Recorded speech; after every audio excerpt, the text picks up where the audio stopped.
안녕하세요, 뽕뉴스입니다. 자, 오늘도 아침부터 또 무거운 소식을 전해드리게 되었습니다. 그런데 이게 어쩔 수 없는 부분이 존재하는 것이 지금 상당히 논란이 커지고 있고, 지금 숨어있던 사실들이 드러나면서 조사하고 있던 뽕뉴스도 정말 많은 충격을 받았는데요. 이게 만약에 사실이라면 정말 걷잡을 수 없는, 아마 올 한 해 시작부터 많은 분들에게 큰 충격을 주게 될 사건으로 커질 것 같습니다.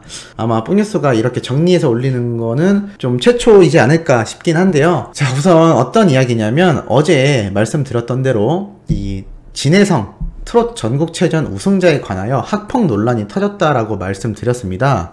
자, 그런데 지금 많은 분들이 댓글로 남겨주시는 내용 중에 직접 피해자였던 친구가 아니라고 진술했다 라고 이렇게 말씀을 해주셔서 뽕뉴스가 조사를 해보다가 정말 깜짝 놀랐던 일이 있는데요. 우선 이렇게 나와 있습니다. 진혜성 학폭 가해자 아냐, 일문일답. 스포츠 경향이라는 언론사에서 단독으로 인터뷰를 했는데요. 대충 내용이 이렇습니다. 학폭 관련 게시물을 봤냐라는 질문에 읽어봤고 사실과 다른 부분이 많아서 인터뷰에 응하게 되었다. 혜성이가 과거 운동을 하여 소위 말하는 일진무리와 어울려 다닌 건 맞다. 그러나 자신의 힘을 이용해 누군가에게 폭력을 휘두른 적은 없었다라고 하였습니다. 이 진술자가 누구냐면 그 글에서 등장했던 피해자 A씨라고 주장을 하는 것 같은데요. 그 학폭 논란을 처음에 게재한 사람 자체가 피해자 A씨가 아니라 이 피해자 A씨의 말을 대신 전달했던 친구였다고 합니다. 그런데 이 친구 역시 이 피해자 A씨가 당하던 일도 들었고, 그 외에 진혜성이 다른 학폭 관련된 모습들을 많이 목격했었다라고 글을 정리해서 올렸던 게 최초의 학폭 이 논란이 시작된 게시물이 되겠는데요. 많은 논란이 터지자 피해자 A씨라고 주장을 한 건지 아니면 그렇게 확인이 된 건지 모르겠지만, 이렇게 스포츠 경향에서 인터뷰를 하니 그렇게 폭력을 휘두른 적은 없었다라고 말을 한 겁니다. 자, 그래서 또 다른 질문을 하죠. 그 글에서는 진혜성이 학폭을 주도했다고 했다. 그랬더니 지난 2004년 6월에서 7월경 중학교 2학년의 당시 동네 사람들이 모두 알만한 학폭 사건이 있었다. 글에 등장했던 일진 무리에게 학교는 물론이고 밤 9시 10시까지 끌려다니며 뺨을 100대 넘게 맞는 등 몸이 성한 곳이 없이 엄청 맞았다. 이 사건으로 나는 2학기 중간고사를 치르지 못하고 6개월 정도 입원하여 병원에 누워있었다. 그러나 이때 진혜성에게 맞거나 욕설 등의 피해를 본 적은 없다라고 하였습니다. 그리고 진혜성이 학폭에 가담 안 했냐라고 묻자, 아무래도 일진무리가 친구였으니 구체적으로 폭력을 행사하진 않았지만 어느 정도 방관은 했었다. 그게 이 친구의 잘못이라면 잘못이다.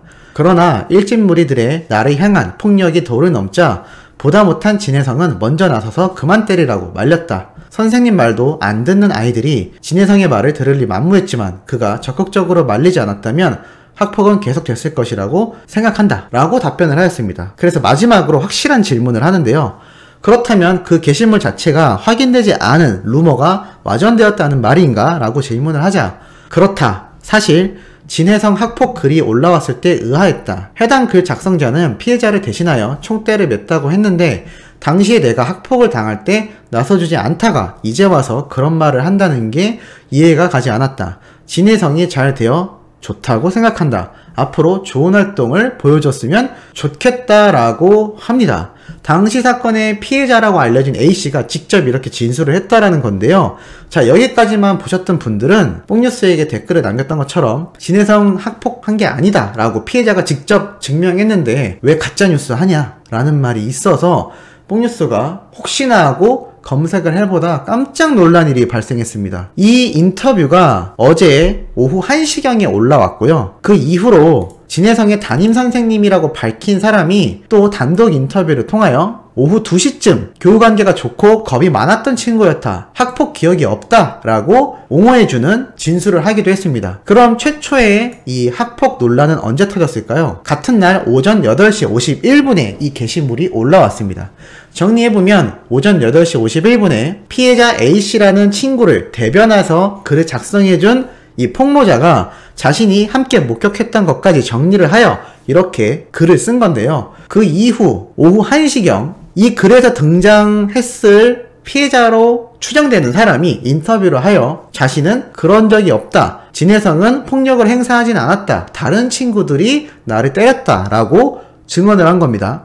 그리고 그로부터 1시간 뒤 담임 선생님으로 알려진 또 다른 누군가가 인터뷰를 통하여 학폭을 하지 않았다라고 증언을 해준 거죠. 자, 그런데 이 마지막 담임 선생님이 증언을 한 오후 2시 이후 1시간 뒤에 깜짝 놀랄 글이 올라옵니다. 사실을 말씀드리기에 앞서 먼저 스포츠 경향과 인터뷰를 진행했던 A씨는 본인과 다른 인물임을 명시합니다 라고 되어 있습니다. 여기서 대충격 반전이 일어나는 건데요. 한마디로 최초 폭로글이 터진 이후 내가 피해자인데 진혜성은 그런 사람이 아니야 라고 증언한 사람의 글에 대하여 이후 또다시 글을 올려서 그 사람과 최초의 피해를 입었던 그 사람과는 다르다 라고 본인이 직접 글을 남긴 겁니다. 물론 이 내용 역시 최초의 폭로글을 올렸던 사람에게 대피를 부탁하여 게시물을 올린 건데요. 조금 복잡합니다만 결론부터 말씀드리자면 처음에 피해를 입었다라는 A씨와 그리고 그 글을 작성한 작성자 그리고 이 피해자 A씨로 추정되었었던 단독 인터뷰를 통해 학폭을 하지 않았다라고 반대 주장을 펼쳤던 사람, 이 같은 피해자 A씨로 알려졌던 사람이 서로 다른 사람이었다라는 겁니다. 그리고 이렇게 글을 쫙 남겼는데요. 여전히 자신은 폭행을 당했고 그 친구들에게 만만하게 보였고 결국 왕따를 당했고 앞에 최초에 진술했었던 유도나 씨름을 놀이를 가장하여 자신의 힘을 과시하여 괴롭혔고 성적으로도 희롱을 당했고 결국 왕따로 낙인이 찍혀서 정말 힘든 학창시절을 보냈다라고 하였습니다. 물론 이러한 말이 있습니다. 진혜성 씨가 마냥 잔인하고 악독한 인물은 아니었습니다. 가끔 제가 집에서 맞고 오면 멍든 자국을 보고서 걱정해주기도 했으니까요. 그런데 저는 그게 가장 저를 비참하고 한심하게 만들었습니다. 어쩌면 이 친구가 좋은 친구일지도 모른다.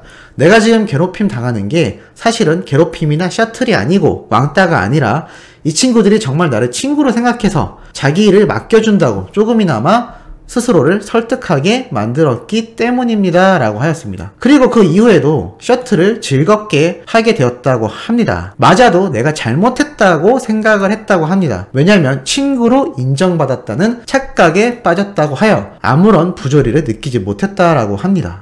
야, 그렇다면 결국 이 이야기의 결론이 어떻게 되냐? 피해를 입었다라고 최초에 밝힌 사람과 인터뷰를 통해서 내가 그 당사자인데 아니다라고 했던 사람이 다르다라는 얘기가 되고 맙니다. 그리고 이것에 대한 증거들로 이렇게 자신이 직접 피해자 A씨다라고 날짜와 자필로 적은 사진을 이 대필에서 올려준 게시물을 작성한 작성자에게 카톡으로 보냈고 이 카톡 내용까지 공개가 되었습니다. 카톡을 보면 흰색 글씨로 대화창에 되어 있는 사람이 피해자 A씨고 노란색 글씨창으로 되어 있는 사람이 최초 글 작성자 그리고 두 번째로 이렇게 또다시 피해자 A씨가 인터뷰한 사람과 다른 사람이다 라며 대필로 글을 올려준 이 글 작성자인 겁니다. 두 사람이 주고받은 내용을 보면 내가 괜한 일을 벌인 게 아닌가 미안하다 라고 글 작성자가 얘기를 하자 이 피해자 A씨는 안타깝지만 내가 해줄 수 있는 건 여기까지다. 나도 생업을 해야지. 나 대신 싸워주고 있는데 내가 고맙지. 내가 목구멍이 포도청만 아니었으면 더 도왔을 텐데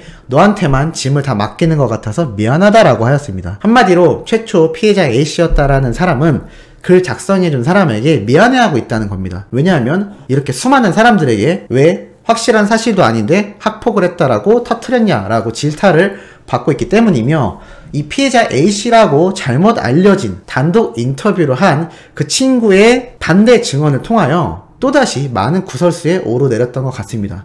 물론 이 모든 상황은 이 글을 작성한 당사자와 그리고 피해자 A씨 그리고 반대로 진혜성을 두둔하고 있는 담임 선생님과 그의 친구들 그리고 단독 인터뷰를 했다는 알 수 없는 또 다른 피해자 A씨 이렇게 이 세력이 양대립을 하고 있는 것 같습니다. 자, 이렇게 진행이 된다면 분명히 앞선 영상에서 말씀드렸듯 한쪽은 철저하게 거짓말을 하고 있는 게 되어버리는데요. 이게 단순 오해라고 넘어가기에는 또다시 글을 올렸던 이 피해자 A씨와 글 작성자의 내용을 살펴봤을 때 확실히 학폭이 맞다라고 보여지기 때문입니다. 하지만 담임 선생님과 또 다른 피해자 A씨라고 단독 인터뷰를 했던 이 사람들의 얘기를 봤을 땐 진혜성은 절대 폭행을 하지 않았다, 괴롭힘이 없었다라고 또 주장을 하고 있기 때문에 분명히 둘 중에 한쪽은 진실이 밝혀졌을 때 상당히 치명적인 타격을 받을 것으로 생각이 들고 있습니다.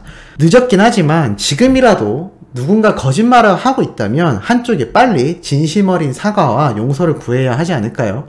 만약에 거짓 증언을 통하여 학폭을 했다라고 주장을 했더라거나 아니면 반대로 학폭을 했음에도 이렇게 교묘하게 아니다라고 여론을 조성했다라면 이 둘 중에 한쪽이 정말 거짓말을 하고 있다면 이거는 범죄 수준의 행위라고 보여지기 때문에 민심이 절대 돌아오지 않을 것이며 수많은 국민들의 질타를 엄청나게 받을 것으로 생각이 되고 있습니다. 그리고 충분히 법적으로도 명백한 명예훼손에 해당이 되기 때문에 이는 법적 처벌도 절대 피하기 힘들 것으로 생각이 되고 있네요. 야, 아침부터 복잡하고 어려운 그리고 아주 무거운 내용 말씀드려봤습니다. 우리 수호천사님들의 생각도 어떤지 상당히 궁금하네요. 자, 오후에 올라올 영상들도 상당히 팩트 있고 중요한 내용 가득 담고 있으니 구독, 좋아요, 알림 설정 부탁드리면서 이번 영상은 여기에서 마무리하도록 하겠습니다.